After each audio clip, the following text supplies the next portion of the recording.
Polygamy. The 3rd of March, 2025. If you see a movie called Polygamy, it would not be a family-friendly movie. That's because our society has been built around sick ideas of sexualized concepts. It takes normal family issues and flips it around to attract more viewers, even at the cost of morality. The 17th of April, 2025. Will we be able to write our journals in paradise? We know right well that life in the hereafter is eternal life. We will be able to live for eternity there. Will those in paradise be able to write or document the experience of paradise? If a journal is enumerated with days, how would the journal in paradise be enumerated? Since God would be always there, it means that the day will not end due to God's light shining on paradise all the time.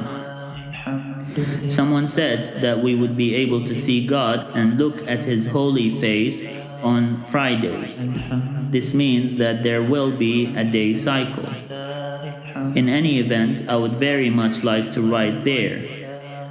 I would expect some people finding that idea a preposterous thought or a disagreeable thought. It would be a personal activity.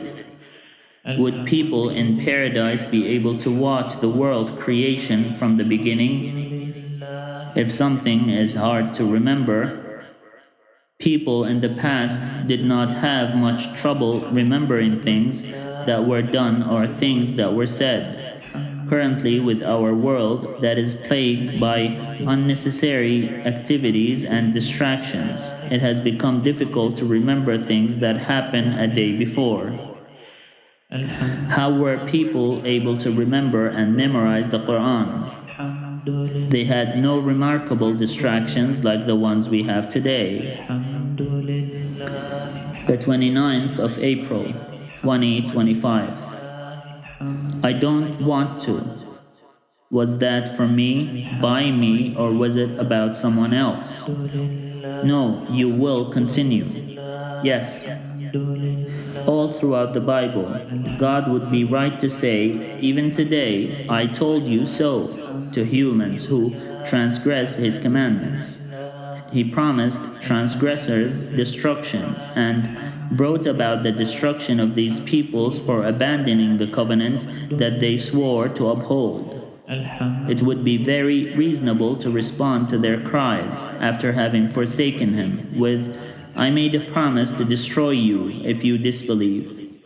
That promise was made to Abraham and his descendants after him, even to Adam. God said, those who do not follow my guidance will suffer throughout their lives. God keeps all His promises.